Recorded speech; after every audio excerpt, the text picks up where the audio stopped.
that was fucking awesome.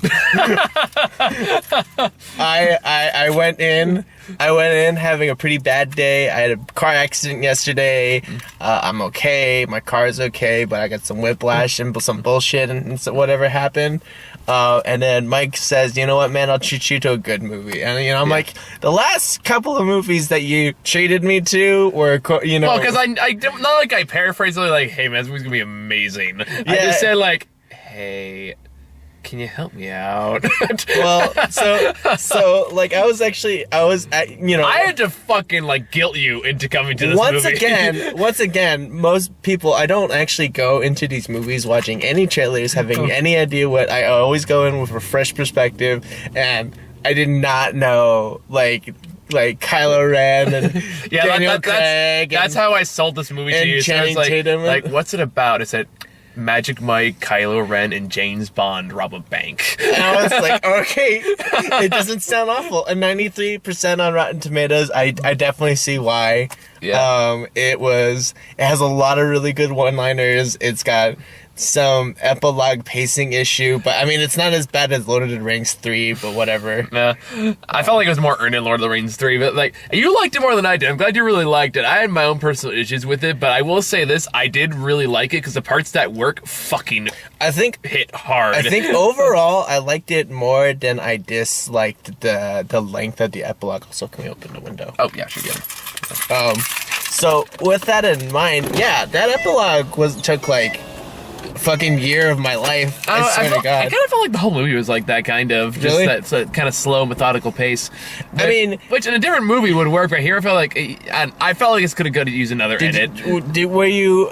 Because, like, I think you maybe set yourself up for, like, a more Dukes of Hazzard thing. But maybe, yeah. But, I mean, there was this one, like, one-line joke in there where the news is talking about them, like, completing the heist. And I think that's an accurate description of the movie. It's Ocean 7-Eleven. Yeah. It's more like, to me, like, I felt like some scenes kind of dragged on for a little too long. Like, you could have made this a lot tighter. I don't know, man. That was more my personal. Like, a lot of the scenes were like trying plans like, this could work really good, but it just feels like it's missing something to me. Like, I should love this movie, but I'm held back. It's like, one, I felt like they could have used more music.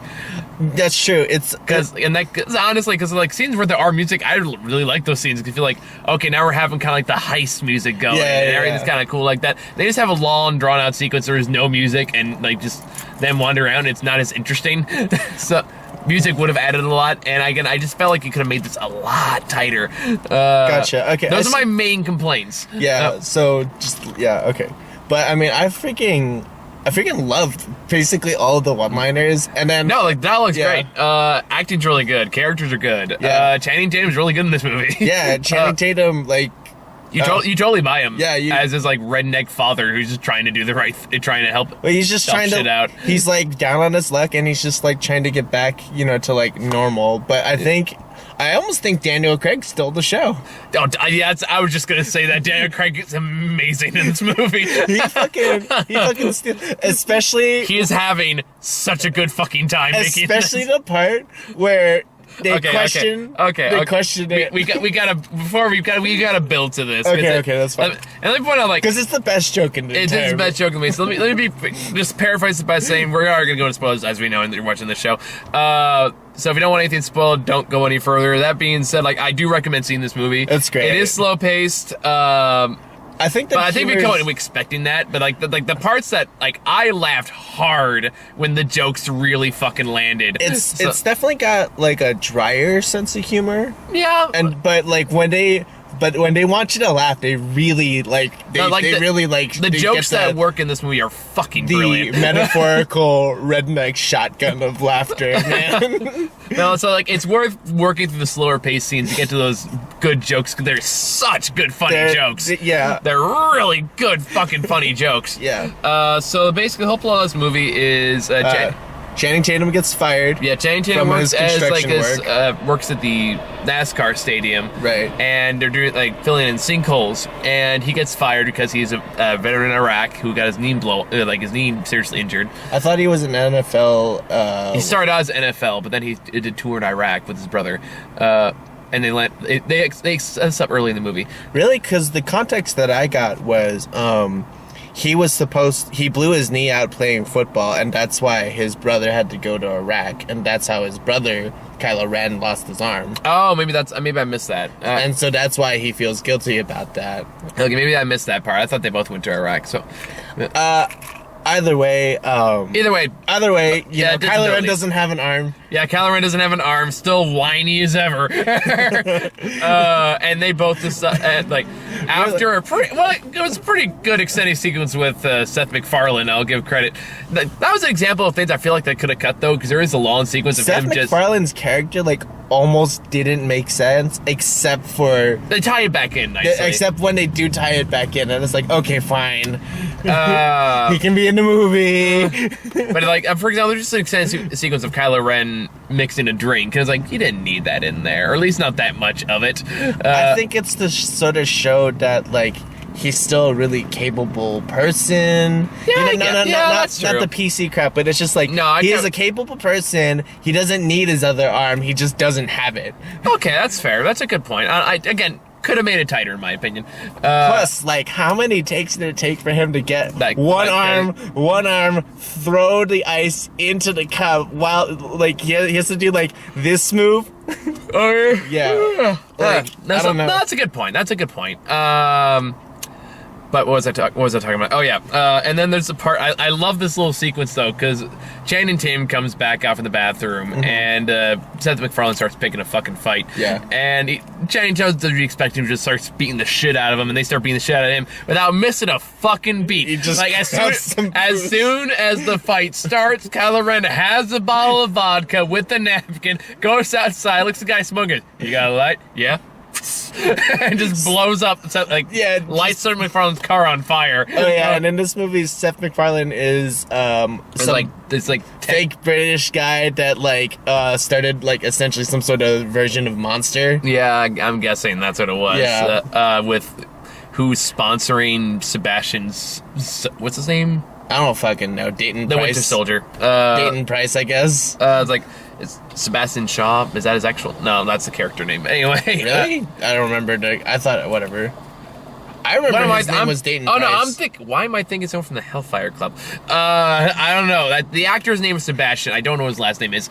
But so... He's he just as his brother starts to fight, he just improvises a Molotov cocktail. Without fucking missing a beat. He's out there lighting shit on fire. And then again, it just introduces shit that never gets answered. Yeah. Just when Channing Tatum throws shit to the car too, and he goes cauliflower, and he goes, "You just say cauliflower to me? We never know what that means." But they explain. They say that it's a code word for doing something bad. We don't know where it came from or what. They briefly explain. The last time you said cauliflower was I ended up in juvie. Yeah, but why did he see cauliflower? That was probably that was probably the code word. It doesn't matter. I know, but okay, here's an example of a random element they introduced. And cauliflower as a word is the call to adventure. Okay, pun unintended. Okay, here's an example of something that I love this joke, by the way. That just thing that comes up, disappears, and is never brought up again. Is the fact that there's a part where they recruit Daniel Craig's character, who is apparently just a bank robber, basically, right, and has experience. And he brings his two idiot brothers in on the journey with him, and then they visit him in jail, and Daniel Craig's like, "I need you to go see the bear in the woods and get the bag." The bear. And you're thinking it's gonna be just some random guy that's nicknamed the bear. No, they go into the forest. Some guy in a fucking bear costume just waddles out like Winnie the Pooh with the bag, throws the bag, and then he turns out, and then he fades away while the other two are just standing there. So they could have seen some magical bear man just found his place, served his purpose, and just disappeared into eternity. We don't know. It's never explained. It doesn't have to be.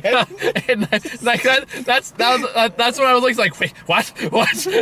Yeah, no. I actually blinked as he faded away. I'm like, wait, he's not walking. He just faded away. Yeah, he's just gone for the rest of the movie. Never brought up again. Never has to get paid. Just Daniel Craig in this hick Ocean 7-Eleven movie, just know a fucking magical cosplay bear man. Hey, they could have just run into Swamp Thing for all we fucking know. I don't even. Just turn around like, we must worship the green or something like.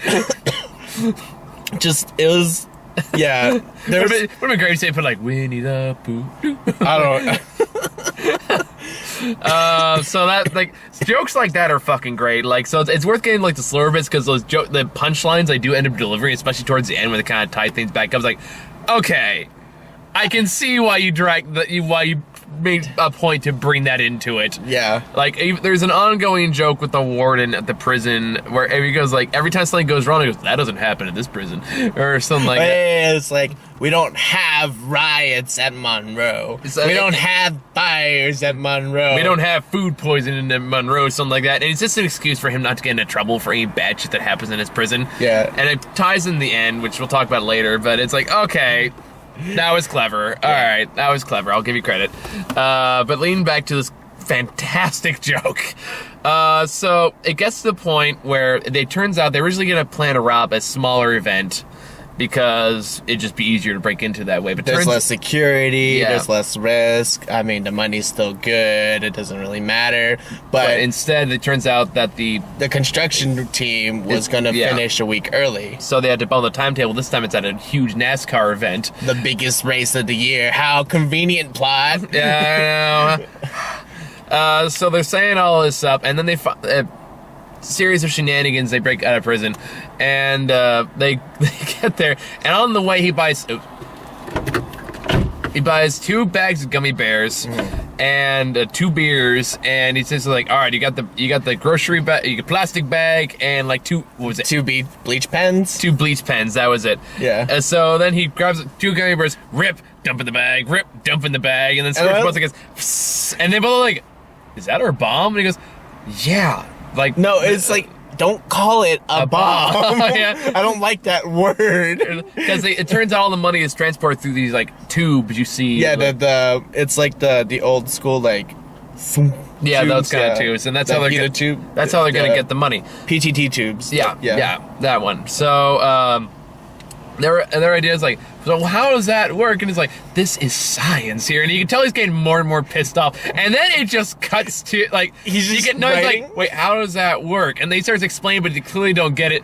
I thought you was just gonna use like a stick of dynamite. Yeah, I was like, do you think I was gonna use a stick of dynamite?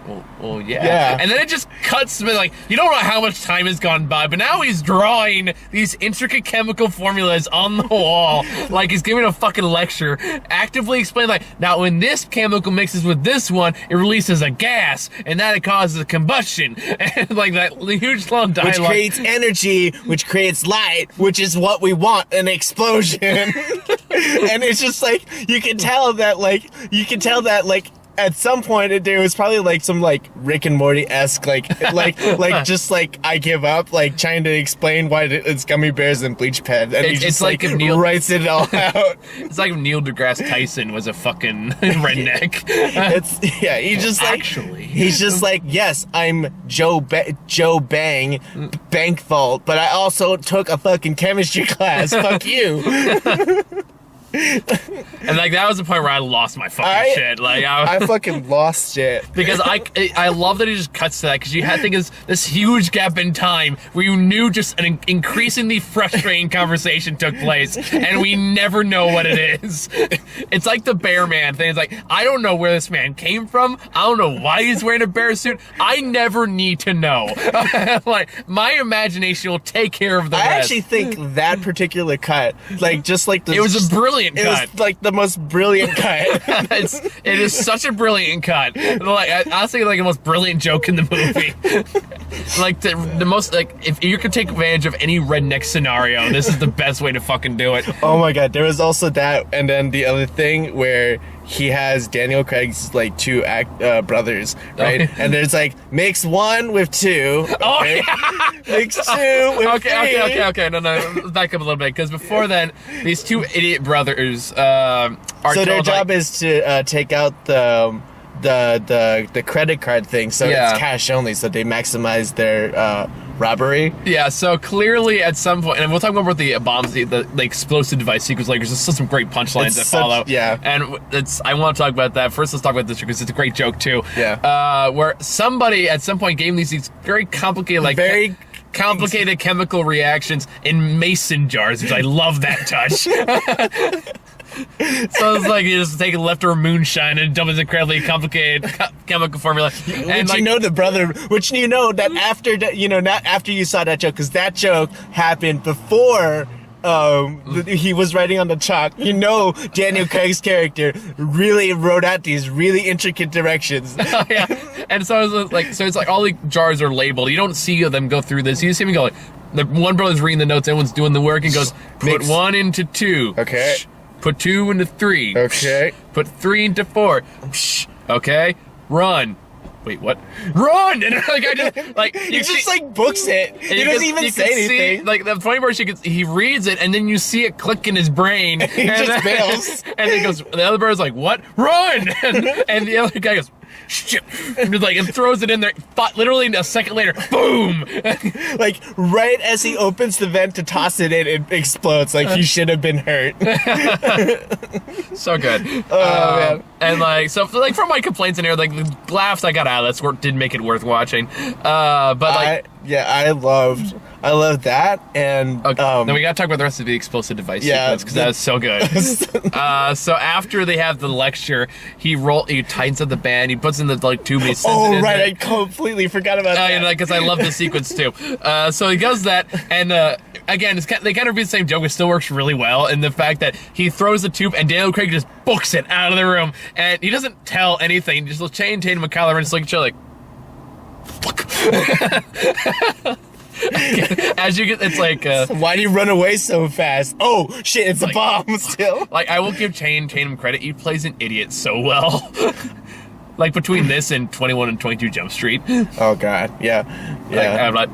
He knows. His comedic timing's great. Yeah, it's pretty good. But so what happens with the gummy bear bleach filled plastic bag is that there's an error. It gets jammed, and then in the receiving thing, and what's supposed to happen is that it's supposed to hit the impact is supposed to hit the thing. And then it causes it to explode, right? So therefore, they can just suck the money out. But it errors, and there's it an error, it back. and then it shoots it back, and then it's the same hole, right? And then Kylo Ren's character is just catches it, and it's just and it's basically this much amount of space between the bomb and him, not this much space, And you can see everyone's like, oh shit, and his face is just don't breathe, don't move. And I'm not breathing. Then Daniel Craig comes there oh, I see what I fucking did wrong. All right, I gotta unwind. All right, try it now. Oh, okay, I tied the bag too tight. Okay, yeah, whatever. All right, take two. And then and then 5 seconds later, the vacuum goes wrong and it sucks out Kylo Ren's. It's really good slapstick. Yeah. Redneck Looney Tunes kind of. Yeah. I really think that one joke just describes the entire movie. This is Ocean 7-Eleven. Yeah. This movie is guilty of pacing issues, and I think this could have gone in another edit. You could have cut some stuff out. I think, basically after the heist, the only thing that they really needed to do was him getting to the pageant, and him getting to the pageant, and then they had to explain why he gave the money back. So then it's all the other stuff. Yeah. And then that was pretty much it. Everybody gets their money. Yeah, but it goes on way too long. It's you didn't need that. I didn't need to see the entire FBI investigation into it. Well, the FBI investigation, I guess, sort of sets it up to this open-ended ending, where it's did they actually get away with it? Which, I don't know, I think that's sort of unnecessary for an ending. Just let them get away with it. There are some, logical flaws with the heist, but, it's entertaining. The way they present it, it does make them seem way smarter than rednecks should be. Yeah. And, it did cover its bases. And kind of going back to, I don't know, there's some things in there, I don't know how you planned for that, but bravo. Like, coming back to... How did you find out that removing this part of the bathroom would give you this very convenient escape terminal to the wood shop? Mine's more like, how did you know the warden would pretend nothing happened? Like, I guess... How did you know that Kylo Ren's character, after crashing into a gas station, would be sent to the same correctional facility? I guess there's only one, because it's a small town. It's West Virginia. They're everywhere. Now, we're not going to go politically about this, but, I mean, the prison industry is pretty hefty. Yeah. Around those parts. I believe it. A lot of minorities there, I said it. Well, they did leave to one, like, we're the line that starts the riot. I love that. No, I love the negotiation scene. Oh, yes. Let's talk about that, because that was a great scene, too. Like, a lot of this review just kind of, like, talking about the scenes I really like, the scenes that really work in this movie. Yeah. And, like, again, so, like, it's worth watching those scenes, because scenes are, again, when it hits hard, and it's so funny. Yeah. There's a lot kind of, like, for me at least, there's a lot of kind of scenes in between, like, all right, I'm kind of waiting for it to get to the really funny parts. So the way that they do the heist is that since Daniel Craig's character is in jail with Kylo Ren, I seriously don't know that guy's name. I feel guilty. I'm okay with calling him Kylo Ren. Anyway, so they have to get them out of prison, but make it look like that they never left. And so what they do is Daniel Craig drinks the water in the wood shop, which is not safe to drink. So he pukes everywhere and gets sent to the infirmary, and then they get out. But to make sure that the warden is never suspicious of them leaving, Daniel Craig's character convinces one of the guys to start a riot. Yeah, that's right. Yeah. And then, so because of the riot, they have the cover, and because the warden's like, well, there's no riots at Monroe. Yeah. Right? So his ego's too big to allow... Adam Driver. That's the guy who plays Kylo Ren. Adam Driver. Oh, okay. Anyway, continue. Adam Driver? Yeah. Okay. You know, the warden's ego is too large to allow... and he's calling in any sort of riot or fire or anything, and it's just you know, and at one point it just sort of it goes from the heist and back to them, and the heist. Yeah, it just cuts to, and the guards are tied up in like saran wrap and like whatever, and they're saying like, we can meet your demands, we can bring in the Game of Thrones books into the library. Yeah. However, we can't bring in what's the remaining books? It's basically books 6 and 7 or whatever. Books like I forget the name of the Fire and Ice or something like that. No, Fire and Ice is the first one, but that's not the point. Whatever the case is, either way, it's like, with the other 2 books have not been published, and so we can't bring them in there. But one black guy was like, that don't make no sense. I'm not exaggerating. That was the guy who agreed to start the riot. Oh yeah. I caught that. Yeah. But it's so they talk. The guy talks on the internet. It's like, that don't make no sense. George R. Martin was supposed to publish those books 2 years ago. And then he goes like, I'm looking at the Wikipedia page and it says he hadn't done it yet. And it's like, I was like, that don't make no sense. Somebody told us what happens after the last book. It's like, well, I think they got that from the TV show. They're past the books now. And I was like, ah! yeah. So it's like, you know, for a bunch of rednecks, they're surprisingly cultured. Hey, man, Game of Thrones is like the one show not even West Virginian prisoners are allowed to miss. Apparently not. You know, you got to keep up with it. That's like, you know, like it's sort of like that. It's sort of like when they get out of the correctional facility, right? How do they reintegrate back to society? Just talking about Game of Thrones. It's not entirely flawed logic. It's like, in a weird context, I can see that working in some places. Yeah, you know, like you're maybe not in West Virginia, but no, like you're like a former convict. You know, you work at your shit grocery store because whatever, I don't know, Shawshank Redemption, right? And then he's like, hey, former convict man, what do you like? Game of Thrones. Bitchin'. Daenerys and dragons and shit. With the hot chick with the dragons and things. But yeah, no, I did enjoy this movie. Like, Yeah. I think you liked it more than I did. I'm glad you did because you needed a win after the past few days. Yeah.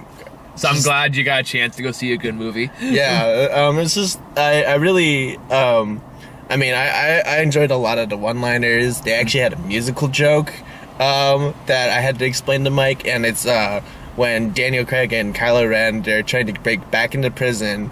And they actually play a variation on the Benny Hill theme. Oh, that's right. Yeah. Yeah. And I kind of like chuckled at it a little bit. And That's pretty funny. Yeah.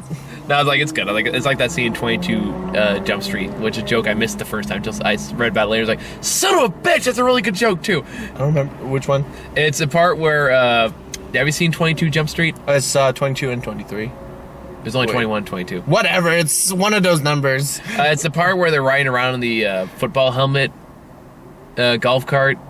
They're being chased chased by another car. They drive, they play the music, and they drive by this place called the Benny Hill Museum or something like that. Yeah. And it goes like, it's like quick back and forth like that. And it's such a blink and you miss it joke. Oh, but again, it's been a while since I saw that one. Like, that's what joke. I remember that and the. See, the thing about 22nd Jump Street is that it does. Jump Street. Whatever. They do the whole like movie trailer, the movie posters for like 23, 4, 5, and 6. Yeah, you know, at the like very end. 27 Jump Street Catholic school, right? Or like that was pretty funny. Like, I remember that they did that one where they replaced Jonah Hill with Seth Rogen, and they go and what contract dispute? It's like, whoa, who are you? And it's like, I'm Jonah. Totally. Yeah. No one will get, like, just go with it. There's like a next trailer. What about a contract dispute? Nothing happened. Nothing happened. But I do like, it did kind of remind me of that one scene in 22 Jump Street where Channing Tatum realizes that Jonah Hill's fucking the captain's daughter. You're fucking the captain's daughter. I rewatched it earlier. I watched that again because I was like, that was a really funny scene. And remind me of this. There's a few scenes in the movie like that too, but like I kind of wish they had more of that. Like, and the music would have helped a lot because in that scene they build that up where you see him looking at the picture of the daughter. He looks at Jonah and you hear that's like tick tick tick tick tick tick tick tick tick, and you hear ding, and then you hear as Channing Tatum's eyes go super wide. He goes, "Oh shit! Oh shit! You're fucking the captain's daughter! Oh fuck!"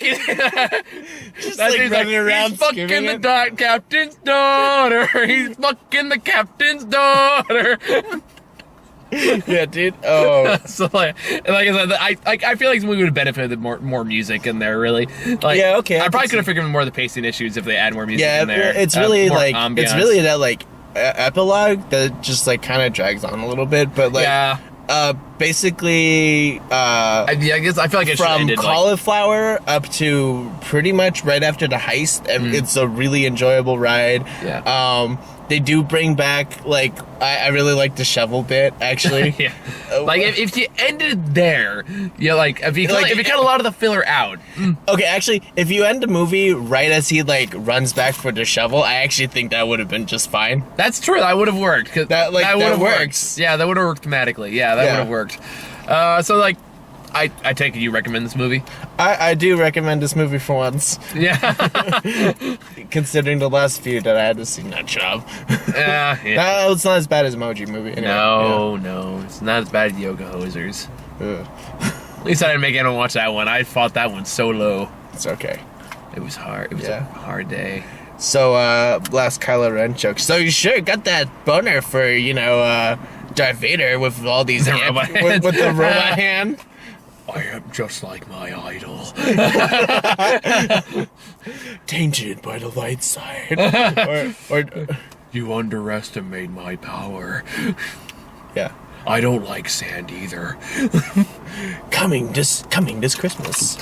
What is great? It's like some weird prequel to the new Star Wars movie. So yeah, well, I mean, technically, Star Wars is a long, long time ago in a galaxy far, far away. So this is actually the future. Sure, technically, very like weirdest sequel ever. But like, this ain't got nothing to do with the original movies. In a spacey ship or flying a majigger. No beep do beep do bot. Be warned, you will put on a redneck accent just watching this movie. Kinda, yeah. Like, that being said, I would love it if there was a bunch of rednecks in Star Wars. Oh my god. Imagine they'd, like, Obi-Wan travels to the redneck planet. I mean, he kind of does, but with less, like, more cultural stereotypes and racist stereotypes. Ooh.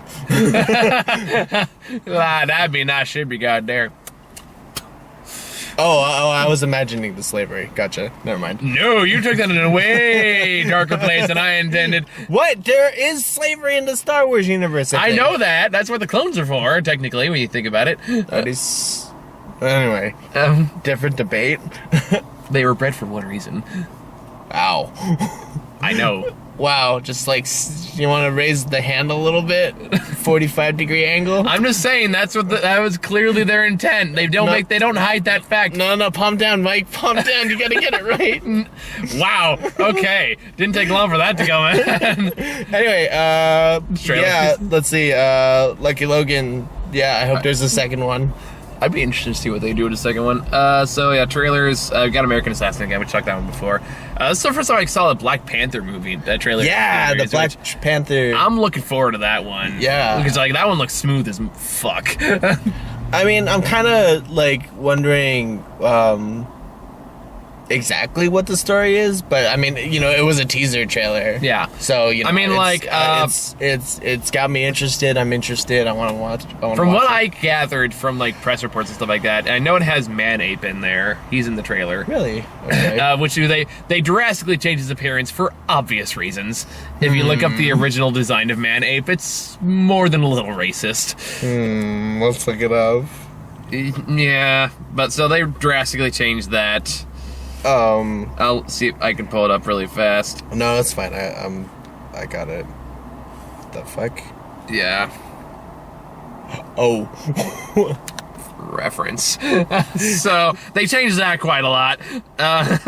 Oh yeah. What was the next movie? I'm still talking about Black Panther. Oh, okay. So what I gather, it seems like he's gonna have to like prove his new kingdomship because he just became king after Civil War. Right. So I think like in the story I'm familiar with Man-Ape, he typically wants to take over the Wakandan kingdom. So he probably teams up with Andy Serkis' character because he wants the vibranium. Right. And he tries to take over in exchange for him getting the vibranium. Something like that. And at some point, Andy Serkis is probably going to get that sonar arm he has in the comics. His character does. Mm-hmm. So I imagine that's probably the route it's going to go. And then Michael B. Jordan also plays like a sub-villain in that one too. He's also in the trailer. Okay. And I like Michael B. Jordan. I mean, God knows he needs a salvation from a superhero movie. What the? I guess it only works when I do it. Wow. Okay. Well, I think your door is already kind of open. That's probably why. So like, yeah, but I'm really looking forward to it. I think it looks smooth. Yeah. I think the aesthetics look great. I think it could have a very different feel from the other Marvel movies. Yeah. I mean, and not to mention, yeah, first black superhero in recent memory into that movie that won't suck. All right, yeah, here's open. Yeah, because the only one I can think of off the top of my head is Steel. Catwoman? Oh, that didn't suck. Sorry. That didn't suck. I'm talking about it didn't suck. Like, black superheroes that we actually need. Luke Cage was a TV show. That one doesn't count. Static Shock. That was a cartoon. He was in a movie. Which one? A DC movie. Which one? The Runaways? Runaways is a Marvel property. Wait, I don't know then. Hey, I don't think the other one, Outsiders or whatever. I don't know. The DC equivalent of that one. Maybe. I don't know. Was that animated? I don't remember hearing about that one. I don't remember either. Well, anyway, this one, it feels like it's also culturally significant in that regard. Yeah. Also, it's interpreting African culture too, which would be very interesting. So then we got Mother, which is the Jennifer Lawrence Javier Bardem movie. Oh, the Jennifer Lawrence is like 80, just basically like get out of my house. Yeah, that one. I'm looking forward to that one. What's that? What is he a Satanist? I have no clue. I can't wait to find out. Like, I mean, it's by the director who made Black Swan, which is a great movie. Gotcha. I mean, I guess it's more psychological thriller, but that was the guy from No Country for Old Men, right? Yep, same. Okay, Javier Bardem. That guy's awesome. And Pirates 5. He was still the best part of that movie. He was. He tried. He really did everything he could with that movie. But no, I love Javier Bardem. I mean, like, he can make anything intimidating as fuck when he really sets his mind to it. Yeah, for sure. So I'm totally down for that. Like, I don't know much about what's going on. I don't really want to. I'm glad it's a trailer that doesn't tell me the entire fucking story for once. It tells me, like, okay, enough, like, okay, weird shit's happening. That's all I really need to know. I mean, yeah, like, why is Michelle Pfeiffer so, Oh, Michelle Pfeiffer is in that movie. Yeah, why is she so mother-in-law like crazy? I don't know. I kind of want to know. We'll find out. Not with me, I don't do horror.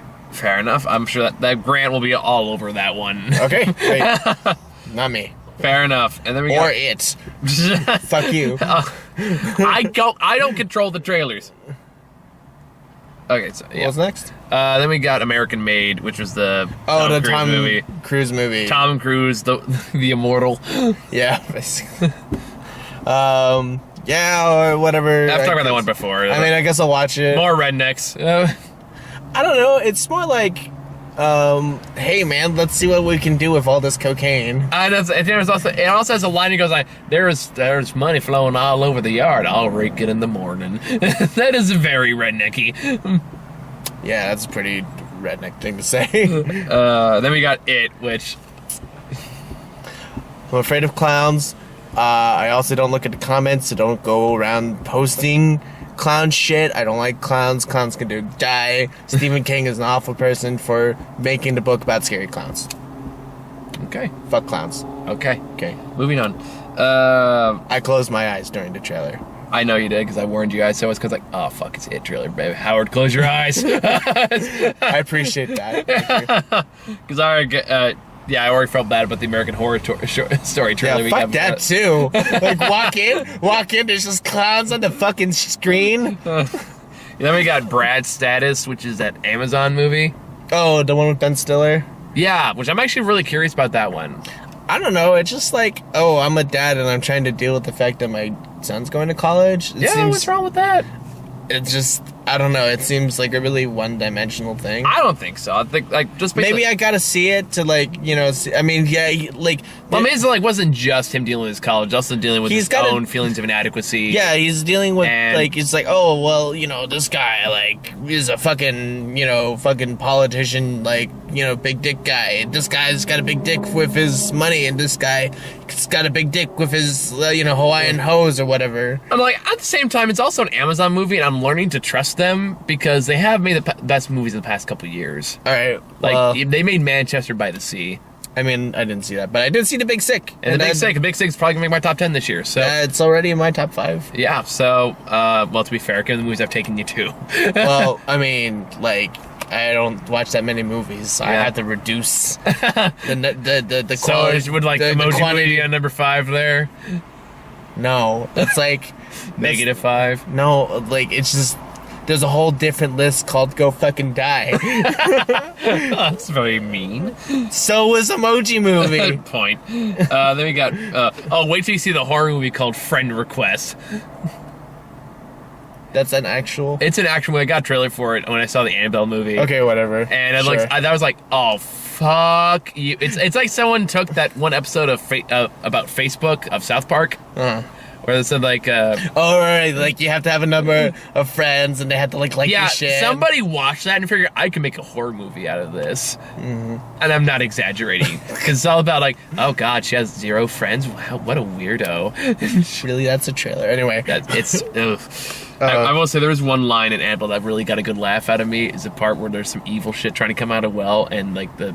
sister looks at the little girl and goes, "What is that?" And the little girl goes, "Who cares? Run!" All right. So that's logic. Totally unrelated, but I had to share that because it still made it's like, okay, that was the best line in the movie. Right. Then the last trailer we got was for Breathe. I don't even remember this one. Breathe.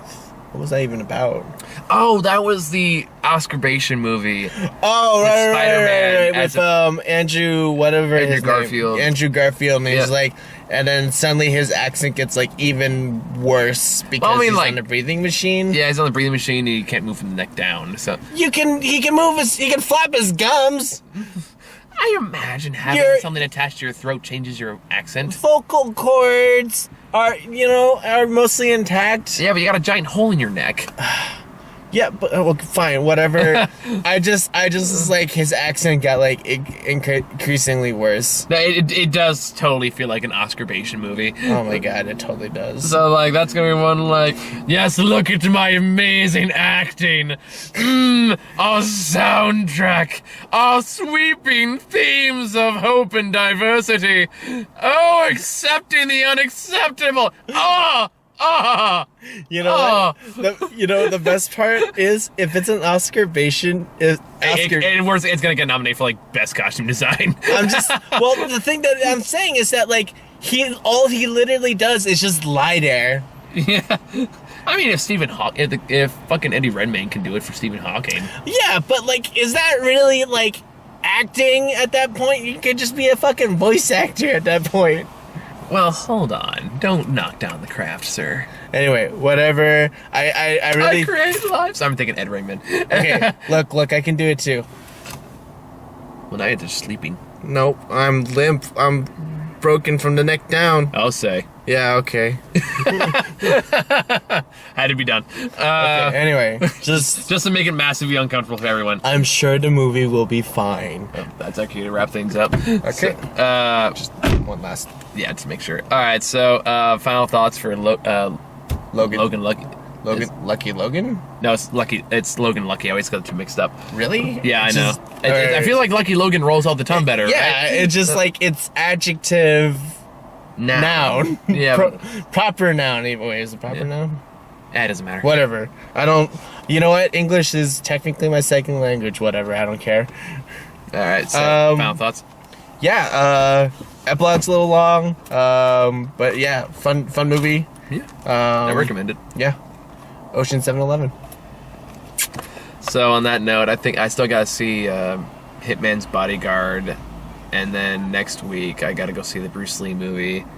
I gotta go deal with my insurance adjuster tomorrow. Well, good luck with that. I'm just thinking of my schedule for this show. Not sure I gotta do in between all that. Yeah. You say you're going up to Oakland? Yeah, I gotta go there tomorrow. Oh, just watch out for the Nazi rally.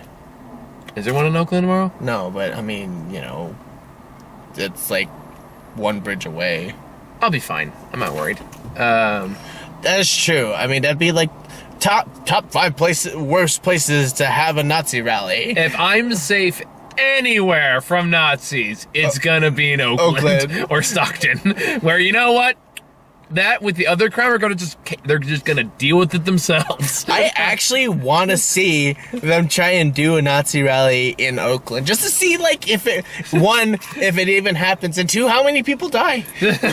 You just see these like Nazis walking in like this Lord of the Rings music kicks, and like dun dun dun dun. No, I want to see the one guy like cosplay as like Gandalf, and he's like Oakland or what? He's like full. He's like the one defender of Oakland. No, yeah, he's like the Luke Cage of Oakland, and he just like slams his staff down, and he's just like, "You shall not pass, motherfuckers!"